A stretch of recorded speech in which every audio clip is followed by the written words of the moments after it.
Bismillahirrahmanirrahim. Assalamualaikum warahmatullahi wabarakatuh.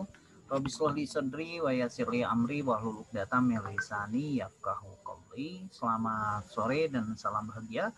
Alhamdulillah kita bisa bertemu lagi untuk mata kuliah etika bisnis dan hari ini sudah pertemuan yang ke-7 kalau saya melihat dari absen. Saya tidak akan lama-lama karena sebentar lagi mungkin maghrib, jadi saya hanya akan mengabsen saja karena sudah beberapa kali pertemuan saya tidak absen Anda, khawatir ada yang terlewat. Jadi saya akan share absennya dan untuk materinya saya sudah share di si Akad. Kalian tinggal download saja untuk materi hari ini karena belum beranjak jauh dari materi yang kemarin di mana bagaimana pengambil keputusan menggunakan materi yang sebelumnya ya. Saya akan membahas materi yang sebelumnya di mana materi yang sebelumnya kita membahas mengenai bagaimana seorang pemimpin mengambil keputusan. Ada beberapa metode yang bisa diambil oleh seorang pemimpin untuk mengambil keputusan. Dan tingkatan manajerial seorang pemimpin ini menentukan keputusan apa yang akan dia ambil. Bagaimana mengambil keputusan? Yang pertama dengan cara analisis, dengan analisis fishbone. Yang kedua dengan decision tree atau pohon keputusan. Jadi sebelum mengambil keputusan, seorang pemimpin dia harus menentukan dulu langkah mana yang akan dia ambil dengan membuat berbagai macam planning atau berbagai macam perencanaan. Kalau misalnya plan A gagal, pindah ke plan B. Plan G gagal, pindah ke plan C. Akhirnya keputusan yang diambil oleh seorang pemimpin ini akan tepat. Nah, saya belum beranjak dari situ. Untuk selanjutnya materi yang saya upload ini mengenai perilaku manusia, akal budi seorang manusia, di mana ada manusia yang mereka berorientasi pada ekonomi. Ada manusia yang berorientasi pada yang pertama ekonomi, yang kedua berorientasi pada sosial, kemudian berorientasi pada hubungan antara sesamanya atau bisa dikatakan sebagai hubungan sosial, juga hubungan politik. Jadi ada tiga, ada manusia yang karena ini akan mempengaruhi perilaku manusia tersebut dalam suatu organisasi. Ketika manusia bekerja, mereka akan memilih apa orientasi dia. Ketika manusia dia berorientasi bekerja karena uang, kalau misalnya uangnya tidak memenuhi, ini akan menyebabkan semangat bekerja dia akan menurun. Nah, ini yang kita bahas dalam bisnis. Jadi dalam suatu bisnis kita harus membedakan apakah dia orientasinya sosial, dia tidak berorientasi akan uang, atau dia berorientasi akan uang.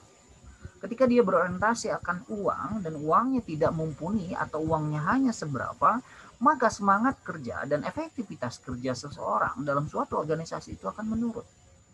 Nah, bagaimana kita menanggulangi hal ini? Yang pertama, kita harus bisa membedakan secara psikologis dengan secara manajerial. Kita harus membedakan terlebih dahulu itu. Gitu ya. Saya tidak akan membahas lebih jauh. Silakan kalian baca saja karena sebentar lagi kalian UTS supaya tidak banyak materi yang harus kalian baca dan saya sudah uploadkan soalnya. Kalian tinggal mengerjakan saja sesuai dengan instruksi yang disampaikan oleh kampus. Oleh karenanya saya akan mengabsen kalian untuk hari ini. Yang saya panggil namanya, kalian bisa beri tanda atau katakan hadir. Tanggal 30 Maret 30 Maret hari ini tanggal 30 Maret ya, 30 bulan 3 2021. Kita teori. Adam Firmansyah hadir? Hadir, Pak. Hadir ya. Oke. Neng Anggi Widiarni? Hadir, Pak. Oke. Ahmad Sodikin? Ahmad Sodikin tidak hadir. Kemana dia? Ada yang tahu rekannya? Antonius Erik? Antonius Erik tidak hadir juga. Antonius, ada yang tahu Antonius Erik rekannya kemana? Oke, kalau tidak ada saya lewat juga Antonius Erik, saya apakan. Cuman ini kasihan akan mempengaruhi ke penilaian dia. Tapi kalau tidak ada ya mau bagaimana, kita kan tidak bisa Maesaroh Sulistiani. Hadir, Pak. Amin Setiabudi. Hadir, Pak. Nur Indah. Nur Indah. Hadir, Pak. Rahmat Abdullah. Hadir, Pak. Rana Hadiana. Rana Hadiana. Tidak. Kerja, Pak. Masih kerja. Oh, kerja. Izin ya, ada rekan yang ngasih tahu bahwa dia sedang kerja ya. Oke. Riani Rahmaniah. Hadir, Pak. Ashila Nur Fahma. Hadir, Pak. Kristianti Sarah Amanda. Hadir, Pak. Dika Dwianto. Hadir, Pak. Ismi Julianti. Ismi. Hadir, Pak. Oke. Selesai. Dan saya akan membahas mengenai materi yang akan kita sampaikan di dalam UTS nanti. Kalian bisa mencatat yang kalian anggap penting. Yang pertama mulai dari pengertian etika. Pengertian etika.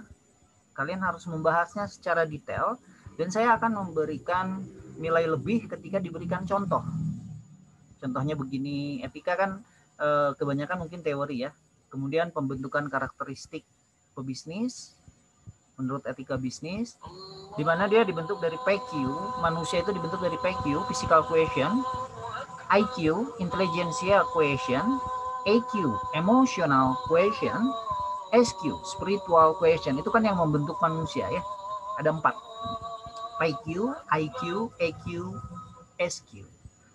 Jadi seorang pebisnis itu harus sehat otaknya, sehat jasmaninya, sehat rohaninya. Kalau misalnya seorang pebisnis tidak sehat jasmani, tidak sehat rohani, dia tidak akan sukses menjadi seorang pebisnis. Nah, itu yang harus kalian perhatikan. IQ, PQ, SQ, EQ. Bukan hanya IQ saja, EQ dan SQ pun harus dijaga. Kebetulan sudah azan maghrib.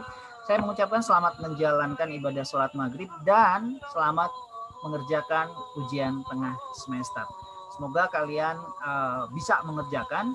Saya berharap mudah-mudahan tidak ada yang mencontek. Jadi kalau misalnya pun kalian bekerja sama, jangan kopas banget.